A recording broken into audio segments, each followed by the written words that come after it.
So ಹೈದರಾಬಾದಿಂದ ನಾನು message ಮಾಡ್ತಿದ್ದೀನಿ, ದಯವಿಟ್ಟು ಹೇಳಿ ಪ್ಲೀಸ್ ಅಂತ ಕಳಿಸಿದ್ದಾರೆ. ಸೊ ಇವ್ರ ಹೆಸರು ಹರಿಪ್ರಸಾದ್ ಅಂತ. ಸೊ ಪುಷ್ಯ ನಕ್ಷತ್ರ, ಸೊ ನನ್ನ ಸಂತಾನ ಯೋಗದ ಬಗ್ಗೆ ಹೇಳ್ತೀರಾ ಗುರುಗಳೇ ಅಂತ ಕೇಳ್ತಿದ್ದಾರೆ.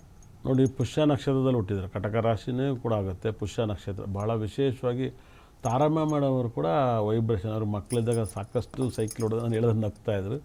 ಮಕ್ಕಳಾಗಕ್ಕೆಲ್ಲ ನೋಡಿ, ತುಂಬ ಜನ ಮಕ್ಕಳಿದ್ದವ್ರಿಗೆ ಇದೊಂದು ಪರಿಹಾರ ಹೇಳ್ತೀವಿ, ಸಕ್ಕ ದೊಡ್ಡ ಪರಿಹಾರ. ನೀವು ದಯವಿಟ್ಟು ಬರೆದಿಟ್ಕೊಳ್ಳಿ, ಮಕ್ಕಳಾಗೇ ಆಗುತ್ತೆ. ಒಂದು ನನಗೆ ನಿಜವಾದ ದೇವರು ಬ್ರಹ್ಮ ಅನ್ನೋದು, ಬ್ರಹ್ಮನ ರೂಪದಲ್ಲಿ ನಮ್ಮ ಸಿದ್ದಪ್ಪಾಜಿ ಡಾಕ್ಟ್ರು, ಭಾಳ ವಿಶೇಷವಾದಂಥ ಒಳ್ಳೆಯ ಡಾಕ್ಟ್ರು. ಸಿದ್ದಪ್ಪಾಜಿಯವರು ಭಾಳ ವಿಶೇಷವಾಗಿ ಮಕ್ಕಳಾಗೋಕ್ಕೆ ಎಲ್ಲ ಹಾಸ್ಪಿಟ್ಲ್ ಕೂಡ ಓಟಿಗೆ ಆಪ್ರೇಷನ್ಗೆ ಕೊಡ್ತಾರೆ. ಹಾಗಾಗಿ ರವೀಂದ್ರ ಶ್ರೀಕಂಠವ್ರು ನೀವು ನೋಡಿರ್ಬೋದು ಮೇಡಮ್, ನಿಮ್ಗೆ ಕೇಳಿರ್ತೀರಿ ಹೆಸರು, ML ಆಗಿದ್ರು ರವೀಂದ್ರ ಶ್ರೀಕಂಠರು. ಅವ್ರು ಅವಾಗ ಸೋತಿದ್ರು, ಅವಾಗ ನನ್ನ ಹತ್ರ ಬಂದಿದ್ರು, ರೇ ನಿಮ್ಗೆ ಗಂಡು ಮಗು ಆಗತ್ತೆ ರೀ, ಆಮೇಲೆ ನೀವು ML ಹತ್ರ ಹೋಗ್ರಿ ಅಂದೆ. ಆಮೇಲೆ ನಮ್ಮ ಸಿದ್ದಪ್ಪಾಜಿಯವ್ರು ಕರೆದ್ರಿ, ಅವ್ರಿಗೆ ಒಂಚೂರು ನೋಡ್ರಿ ಗಂಡು ಮಗು ಆಗುತ್ತೆ ಅಂತ ಡಾಕ್ಟ್ರಿಗೆ, ಇಲ್ಲಿ ಹೋಗ್ರಿ ಎಲ್ಲೆಲ್ಲ ಹೋಗ್ಬೇಡಿ ಅಂತ ಹೇಳಿದ್ರು. ಅದು ಆಯಿತು. ಮತ್ತು ಈ ಕೋಟೆ ವೆಂಕಟೇಶ್ವರ ಸ್ವಾಮಿ ದೇವಸ್ಥಾನ ಇದೆ, ನೀವು ಬೆಂಗಳೂರಲ್ಲಿ ಕೇಳಿರ್ತಾರೆ ನೀವು, ಕಲಾಸಿಪಾಳ್ಯ ಹತ್ರ. ಅಲ್ಲೂ ಅಷ್ಟೇ, ಒಬ್ರಿಗೆ 25 ವರ್ಷದಿಂದ ಮಕ್ಕಳಿರಲಿಲ್ಲ. ನಾನು ಹೇಳಿದೆ ಅವೆಲ್ಲ ವರ್ಕ್ ಆಗೋಲ್ಲ, ನೀವು ದಯವಿಟ್ಟು ಬರ್ರಿ, ನನ್ನ ಮಾತು ಕೇಳಿ ಸಿದ್ದಪ್ಪಾಜಿ ನೋಡಿ ಮಗುನ. ಇವಾಗ ಇಬ್ಬರು ಹೆಣ್ಮಕ್ಳು ಅವ್ರಿಗೆ, ಭಾಳ ಮಿರಾಕಲ್. ಅದೇ ರೀತಿಯಲ್ಲಿ ಸಾಕಷ್ಟು ಈ ಮಕ್ಕಳಾಗೋಕ್ಕೆ ನಾನು ತಾರಾ ಮೇಡಮ್ ಅವ್ರಿಗೂ ಮಗು ಆಗ್ತಂದ್ರೆ ಅವ್ರು ನಕ್ಬಿಟ್ರು, ಇಲ್ಲ ಮೇಡಮ್ ನಿಮ್ಮ ಮಗು ಆಗುತ್ತೆ, ಫಸ್ಟ್ ನೋಡಿ ನೀವು MLs ಎಲ್ಲ ಆಗ್ತೀರ, ಮಗು ಆಗುತ್ತೆ ಅಂತ ಹೇಳಿದೆ ನಾನು.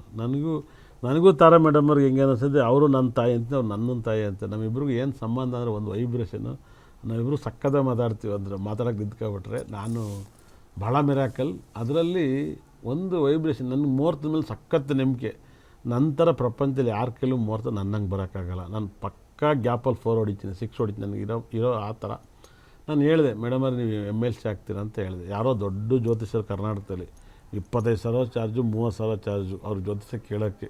ದೊಡ್ಡ ಚಾನಲ್ ಬರೋರು, ಅವ್ರು 25,000 ಇಲ್ದಲ್ಲ ಒಬ್ರು ಜ್ಯೋತಿಷ ಹೇಳ್ತಾರಲ್ಲ. ಇನ್ನು ಅದಕ್ಕೆ ಪರಿಹಾರ ಆದಿದಂತ 1.5 ಲಕ್ಷ 2 ಲಕ್ಷ ಬೇಕು ಆಚೆ ಬರೋಕ್ಕೆ. ಅವ್ರು ನೀವು ಆಗಲ್ಲ ಅಂತ ಹೇಳಿದ್ರಂತೆ.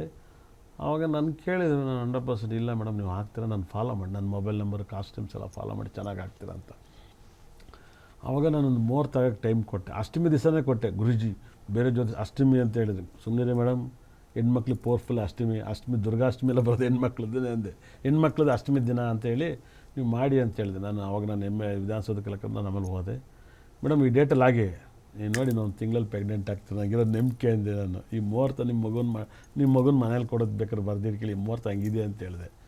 ಕೊನೆಗೆ ನಾನು ಫೋನ್ ಮಾಡಿದೆ, ಮೇಡಮ್ ಪ್ರೆಗ್ನೆಂಟ್ ಅಂತ 1 ತಿಂಗಳು. ಇಲ್ಲ ಗುರುಜಿ, ಸುಮ್ಮನೆ ಗುರುಜಿ ತಮಾಷೆ ಮಾಡಬೇಡಿ ಅಂದರು. ಕೊನೆಗೆ ನೆಕ್ಸ್ಟ್ ವಾರ ನನಗೆ ಫೋನ್ ಮಾಡಿದ್ರು, ಗುರುಜಿ ಅದು ಪ್ರೆಗ್ನೆಂಟ್ ಅಂತ. ಆ ಥರ ನಮಗೂ ಮುಹೂರ್ತಗೂ ಆ ಥರ ಸಂಬಂಧ. ತಾರಾ ಮೇಡಮ್ ಅವ್ರಿಗೆ ನಿಮಗೆ ಮಗು ಆಗೋಕ್ಕೆ ದಯವಿಟ್ಟು ಒಂದು ಹೇಳ್ತೀನಿ ಕೇಳಿ, ನಮ್ಮ ಸಂಸ್ಥೆಯಲ್ಲಿ ಫೋನ್ ಮಾಡಿ ಸಿದ್ದಪ್ಪಾಜಿ ನಂಬರ್ ಇಸ್ಕೊಂಡು ಒಂದು ಹಾಸ್ಪಿಟ್ಲ್ ತೋರಿಸಿ. ನಂಗೆ ಅವ್ರ ಮೇಲೆ ನಂಬಿಕೆ ಜಾಸ್ತಿ. ಏನು ಹೇಳಿ, ಅವ್ರ ಮೇಲೆ ನಂಗೆ ನಂಬಿಕೆ ಜಾಸ್ತಿ. ನಾನು ಇವತ್ತು ಬೆಳಗ್ಗೆ ನಾನು ತುಂಬ ಮಾತಾಡ್ತಿದ್ದೆ. ಅವ್ರ ಹೆಂಡತಿ ಏನಕ್ಕೆ ಕೇಳಿದ್ರು, ನಾನು ಚೆನ್ನಾಗಿ ಬೈದಾಗ್ತಿದ್ದೆ. ನಾನು ಅವ್ರ ಹೆಸರು ರೇಖಾ ಅಂತ. ಸುಮ್ಮನಿರಿ ಮೇಡಮ್, ನಿಮ್ಮ ಹೆಸರು ಮಾತ್ರ ರೇಖಾ, ನಿಮ್ಮ ಕೈಲಿ ಒಂದು ರೇಖೆನೂ ಇಲ್ಲ, ಸುಮ್ಮನೆ ಕೂತ್ಕೊಳ್ಳಿ ಅಂತ ಬೈದೆ ನಾನು. ಅಂದರೆ ನನಗೂ ಅವ್ರಿಗೂ ಒಂಥರ ನಾನು ಅವ್ರ ಮನೇಲಿ ನಾನು ಒಂಥರ, ನಾನು ಅವ್ರ ಮೇಲೆ ನಾವು ಅಣ್ಣ ತಮ್ಮ ಇದ್ದಂಗೆ, ನನಗೂ ಅವ್ರ ಅಣ್ಣ ತಮ್ಮ ಇದ್ದಂಗೆ ಸಿದ್ದಪ್ಪಾಜಿ 100% ಪಕ್ಕ ರಿಸಲ್ಟ್ ಬರುತ್ತೆ. ಓಕೆ ಗುರುಗಳೇ. ಸೊ ಇನ್ನೊಬ್ಬರಿದ್ದಾರೆ, ಅವರೊಬ್ಬರದ ಹೇಳ್ತಾ ಮತ್ತೆ ಇವತ್ತಿನ ಮುಹೂರ್ತ ಹೇಳ್ತೀನಿ ಅಂತೆಲ್ಲ ಅದನ್ನ ಹೇಳೋಣ. ಸೊ ಇವ್ರು ಬಂದು ವೃಷಭ ರಾಶಿ, ಮೃಗಶಿರ ನಕ್ಷತ್ರ ಅಂತ ಹೇಳಿದ್ರು. ಗುರುಗಳೇ ದಯವಿಟ್ಟು ನನ್ನ ಬಗ್ಗೆ 1-2 ಮಾತು ಹೇಳಿ ಈ ನಕ್ಷತ್ರ ರಾಶಿ ಬಗ್ಗೆ ಅಂತ. ನೋಡಿ, ಮೃಗಶಿರ ನಕ್ಷತ್ರ ಭಾಳ ವಿಶೇಷವಾಗಿ ಶಿವ ಪಾರ್ವತಿ ಮದುವೆ ಆಗಿರೋ ದಿನ. ಹಾಗಾಗಿಯೇ ಮೃಗಶಿರ ನಕ್ಷತ್ರದಲ್ಲಿ ಮದುವೆ ಆಗ್ಬಿಡ್ದು. ಶಿವ ಪಾರ್ವತಿಗೆ ಮಕ್ಕಳಾಗಲ್ಲ. ಅವರಿಬ್ಬರು ಗಣಪತಿನೂ ಸುಬ್ರಹ್ಮಣ್ಯನೂ IF ಮಕ್ಕಳು. ಅಂದರೆ ಇವತ್ತಿನ ಟೆಕ್ನಾಲಜಿ IF ಮಕ್ಕಳು ಅಂತಾರೆ. ಅಂದರೆ ಗರ್ಭಕೋಶದಲ್ಲಿ ಹುಡ್ತಾರಲ್ಲ, ಗಣಪತಿ ಗರ್ಭದಲ್ಲಿ ಹುಡ್ತಾರಲ್ಲ, ಪಾರ್ವತಿ ಗರ್ಭದಲ್ಲಿ, ಸುಬ್ರಹ್ಮಣ್ಯನೂ ಕೂಡ ಗರ್ಭದಲ್ಲಿ ಹುಡ್ತಾನೆ. ಹಾಗಾಗಿ ಮೃಗಶಿರ ನಕ್ಷತ್ರ ದಿವಸ ಮದುವೆ ಆಗಬಾರ್ದು. ತುಂಬ ಜನಕ್ಕೆ ಗೊತ್ತಿಲ್ಲ, ಮದುವೆ ಆಗ್ಬಿಡ್ತಾರೆ, ಮಕ್ಕಳದೆಲ್ಲ ಒದ್ದಾಡ್ತಾರೆ. ಶಿವನೇ ಮದುವೆಗೆ ಮಕ್ಕಳಿಲ್ಲ ಅಂದಮೇಲೆ ಏನು ಬೇರೆಯವ್ರಿಗೆ ಆಗ್ಬಿಡ್ತಾವ? ಈಶ್ವರನಿಗಿಂತ ಸೃಷ್ಟಿಕರ್ತನೇ ಅವನೇ, ಅವನಿಗೇನೆ ಆ ನಕ್ಷತ್ರ ತೊಂದರೆ ಕೊಟ್ಟಿತ್ತೆ. ಅಂದರೆ ಆ ನಕ್ಷತ್ರ ತುಂಬ ಪವರ್ಫುಲ್ ಮೃಗಶಿರ ನಕ್ಷತ್ರ. ಆದರೆ 12ನೇ ಮನೆ ಅಧಿಪತಿ ಆಗ್ತಾನೆ. 12ನೇ ಮನೆ ಅಧಿಪತಿ ಸಪ್ತಮ ಅಧಿಪತಿ ಕುಜ 12ನೇ ಆಗ್ತಾನೆ, ಮೇಷರಾಶಿ. ಅದನ್ನು ಸ್ವಲ್ಪ ನೀವು ಸಾಕಷ್ಟು ಮಧುರೆಯ ಹತ್ರ ಇರುವಂಥ ಒಂದು ಸುಬ್ರಹ್ಮಣ್ಯ ಸ್ವಾಮಿ, ಅಂದರೆ 6 ಪಡೆಪಲ್ಲಿ ಆ ಒಂದು ವೇಲಲ್ಲಿರೋದು, ಆ ವೇಲವನ್ನು ನೀವು ಪೂಜಿಸಿದಾಗ ಅದ್ರ ಫಲ ಜಾಸ್ತಿ ಅಂತ ಹೇಳುತ್ತೆ 100%. ಇವಾಗ ವರಮಹಾಲಕ್ಷ್ಮಿ ಹಬ್ಬದ ಮುಹೂರ್ತವನ್ನು ಕೊಡೋಣ 100%. ವರಮಹಾಲಕ್ಷ್ಮಿ ಹಬ್ಬದ ಮುಹೂರ್ತವನ್ನು ನಾನು ಕೊಡ್ತಾ ಹೋಗ್ತೀನಿ 100%. ಸಾಕಷ್ಟು ಜನಕ್ಕೆ ನಿಮ್ಮ ಟೈಮ್ ಭಾಳ ಮಿರಾಕಲ್ ಇರೋದ್ರಿಂದ ವರಮಹಾಲಕ್ಷ್ಮಿ ಹಬ್ಬದಕ್ಕೆ ಟೈಮ್ಸನ್ನು ನಾನು ಕೊಡ್ತಾ ಹೋಗ್ತೀನಿ, ದಯವಿಟ್ಟು ನೋಟ್ ಮಾಡ್ಕೊಳ್ಳಿ.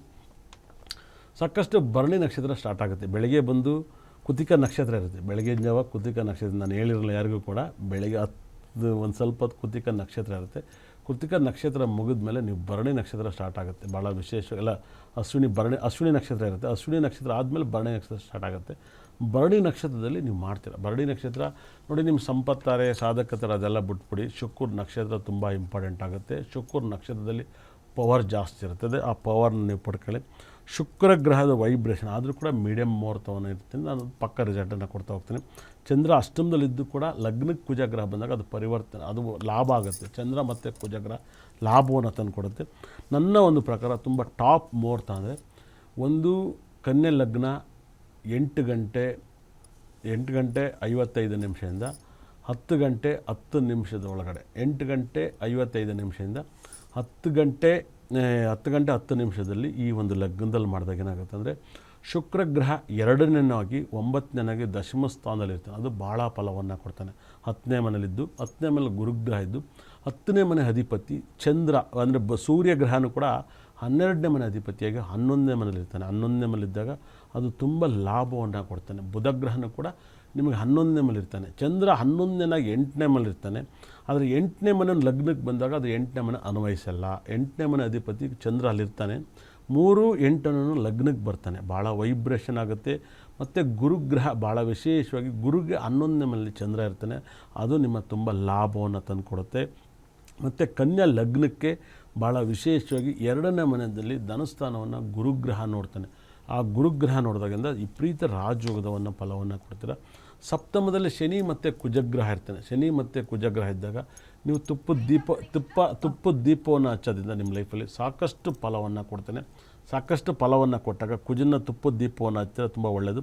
ಅದರಲ್ಲೂ ಕೂಡ ನೀವು ಎಳ್ಳುಂಡೆಯನ್ನು ಮಾಡಿ, 100% ಎಳ್ಳುಳ್ಳೆಯನ್ನು ಮಾಡಿ. ಆಮೇಲೆ ಒಬ್ಬಿಟ್ಟು ತೊಗರಿಬೇಳೆಯಲ್ಲಿ ಮಾಡ್ತಾರೆ. ಲಗ್ನದಲ್ಲಿ ಕುಜಗ್ರಹ ಇದ್ದಾಗ ನೀವು ತೊಗರಿಬೇಳೆ ಒಬ್ಬಿಟ್ಟೇ ಮಾಡಬೇಕು, 100%. ಬೇರೆ ಒಬ್ಬಿಟ್ಟು ಮಾಡಬೇಡಿ, ತೊಗರಿಬೇಳೆದೇ ಮಾಡಿ, ತುಂಬ ಒಳ್ಳೆಯದಾಗುತ್ತೆ. ತೆಂಗಿನಕಾಯಿ ನೀವು ಎಲ್ಲ ಕಡೆ ಬಳಸ್ತೀರ. ಮತ್ತು ರವೆ ಉಂಡೆಯನ್ನು ಮರಿಬೇಡಿ. ತೆಂಗಿನಕಾಯಿ ರವೆ ಉಂಡೆಯನ್ನು ಮಾಡಿ, ಗೋಧಿಯಲ್ಲಿ ರವೆ ಉಂಡೆಯನ್ನು ಮಾಡಿ ತುಂಬ ಲಾಭವನ್ನು ಕೊಡುತ್ತೆ. ಮತ್ತು ಎಳ್ಳುಂಡೆಯನ್ನು ಮರಿಬೇಡಿ. ಮತ್ತು ಪುಳಿಯೋಗರೆ ನಿಮ್ಮ ಕೈಲಿ ಆದರೆ ನೀವು ದಯವಿಟ್ಟು ಪುಳಿಯೋಗರೆ ಮಾಡಿದಾಗ ನೀವು ಎಳ್ಳನ್ನು ಧರಿಸ್ತೀರ. ಹಾಗಾಗಿ ಪುಳಿಯೋಗರೆಯನ್ನು ನೀವು ಮಾಡಿ ನಿಮ್ಮ ಲೈಫಲ್ಲಿ ತುಂಬ ಒಳ್ಳೆಯ ಮುಹೂರ್ತವನ್ನು ಕೊಟ್ಟಿದ್ದೀನಿ. ಮತ್ತೊಮ್ಮೆ ಹೇಳ್ತೀನಿ, ನೀವು ಬರ್ಕೊಳ್ಳಿ, ಈ ಮುಹೂರ್ತವನ್ನು ಮಿಸ್ ಮಾಡ್ಕೊಬೇಡಿ. 8 ಗಂಟೆ 55 ನಿಮಿಷದಿಂದ 8 ಗಂಟೆ 55 ನಿಮಿಷದಿಂದ 10 ಗಂಟೆ 10 ನಿಮಿಷ 10 ಗಂಟೆ 20 ನಿಮಿಷ ಒಳಗಡೆ ನೀವು ದೇವರಿಗೆ ಮಂಗಳಾರತಿ ಮಾಡಿ ಇದನ್ನು ಸಂಪೂರ್ಣವಾಗಿ ನೀವು ಮುಗಿಸಿ ಮಹಾಲಕ್ಷ್ಮಿನ ಏನು ಕೇಳ್ಕೊಳ್ತಾರೋ ನೀವು ಕೇಳಿ. ಶುಕ್ರ ದಶೆ ನಡೀತಾ ಇರುತ್ತೆ. ಶುಕ್ರ ಅಂದರೆ ಲಕ್ಷ್ಮಿ ತಾಂಡವ ಆಡ್ತಾರೆ. ಶುಕ್ರ ಗ್ರಹದ ವೈಬ್ರೇಷನ್ ಇರೋದ್ರಿಂದ ನಿಮ್ಮ ಲೈಫಲ್ಲಿ ಎಲ್ಲ ಅಷ್ಟ ಐಶ್ವರ್ಯನೂ ಕೂಡ ಮಹಾಲಕ್ಷ್ಮಿ ನಿಮಗೆ ಕೊಡಲಿ ಅಂತ ಹೇಳಿದೆ. ಇದನ್ನೆಲ್ಲ ಯಾವತ್ತು ಮಾಡಬೇಕು? 15ನೇ ತಾರೀಕಿಗೆ ಮಾಡಬೇಕು. ನಾನು 8ನೇ ತಾರೀಕು ಯಾವುದೇ ಕಾರಣಕ್ಕೂ ಮುಹೂರ್ತ ಕೊಟ್ಟಿಲ್ಲ. ನನ್ನನ್ನು ಕೇಳಬೇಡಿ. ಇದು ನಾನು ಕೊಟ್ಟಿರೋದು 15ನೇ ತಾರೀಕಿಗೆ. 15ನೇ ತಾರೀಕಿಗೆ ಮಾತ್ರ ನಾನು ಹೇಳಿದ್ದೀನಿ. ನಾನು 8ನೇ ತಾರೀಕು ಆ ಮುಹೂರ್ತದ ಬಗ್ಗೆ ನಾನು ಸಾಕಷ್ಟು ಮಾತಾಡಲ್ಲ. ನಂಗೆ ಅದು ಗೊತ್ತಿಲ್ಲ. ಯಾರು ಹೆಂಗೆ ಮಾಡ್ಕೊಳ್ತಾರೋ ಅದು ನಿಮ್ಮ ಪರ್ಸ್ನಲ್ಲು. ನಾನು ಕೊಟ್ಟಿರೋದು 15ನೇ ತಾರೀಕಿಗೆ ಕೊಟ್ಟಿದ್ದೀನಿ. ಇಷ್ಟ ತನಕ ನನ್ನ ಕಾರ್ಯಕ್ರಮ ನೋಡಿದವ್ರಿಗೆ ನನ್ನ ಬ್ರಹ್ಮ ನನ್ನ ಭದ್ರಕಾಳಿ 9 ನವರು ಕೂಡ ಸಕಲ ಸಂಪತ್ತು ಐಶ್ವರ್ಯ ಕೊಟ್ಟು ನೋಡಿದವ್ರ ಮನೆಯನ್ನು ಉದ್ಧಾರ ಮಾಡಲಿ ಅಂತೇಳಿ ಕೈ ಮುಗಿತೀನಿ. ಇಷ್ಟ ತನಕ ನನ್ನ ಕಾರ್ಯಕ್ರಮ ನೋಡಿದವರು ನೀವು ಚೆನ್ನಾಗಿರಿ, ನೀವು ಚೆನ್ನಾಗಿಲ್ಲ ಅಂತ ನಾನು ಪ್ರೇಯರ್ ಮಾಡ್ತೀನಿ. ನಾನು ಚೆನ್ನಾಗಿರಲಿ, ಮೇಡಮ್ ಅವರು ಚೆನ್ನಾಗಿರಲಿ ಅಂತ ನೀವು ನಮಗೆ ಆಶೀರ್ವಾದ ಮಾಡಿ. ನೀವು ಯಾವತ್ತೂ ಚೆನ್ನಾಗಿರೋ, ನೋಡಿದವರು ಚೆನ್ನಾಗಿಲ್ಲ, ಮಾತಾಡೋರು ಚೆನ್ನಾಗಿಲ್ಲ. ಬ್ರಹ್ಮ ನಿಮ್ಮನ್ನು ಚೆನ್ನಾಗಿಟ್ಟಿರಲಿ, ಒಳ್ಳೆಯದಾಗಲಿ. ಓಕೆ ಗುರುಗಳೇ, ಸೊ ಇವತ್ತು ವರಮಹಾಲಕ್ಷ್ಮಿ ಹಬ್ಬದ ಕುರಿತಾಗಿ ಬಹಳಷ್ಟು ಮಾಹಿತಿನ ನೀಡಿದ್ರಿ. ಹಾಗೆ ಮುಹೂರ್ತ ಕೂಡ ಕೊಟ್ಟಿದ್ರ. ಸೊ ಆ ಮುಹೂರ್ತದಲ್ಲಿ ಪೂಜೆ ಮಾಡಿದ್ರೆ ತುಂಬ ಒಳಿತಾಗುತ್ತೆ ಅಂತ ಕೂಡ ಹೇಳಿದ್ರಿ. ಧನ್ಯವಾದಗಳು ಕಾರ್ಯಕ್ರಮದಲ್ಲಿದ್ದದಕ್ಕೆ. ಸೊ ನೋಡಿದ್ರಲ್ಲ, ಇದಾಗಿತ್ತು ಇವತ್ತಿನ ವಿಶೇಷ ಕಾರ್ಯಕ್ರಮ. ಮತ್ತೆ ನಾವು ಸಿಗ್ತೀವಿ ಮುಂದಿನ ವಾರ. ಅಲ್ಲಿ ತನಕ ನೀವು ನೋಡ್ತಾ ಇರಿ ಗ್ಯಾರಂಟಿ ನ್ಯೂಸ್, ಸುದ್ದಿ ಖಚಿತ, ನ್ಯಾಯ ನಿಶ್ಚಿತ.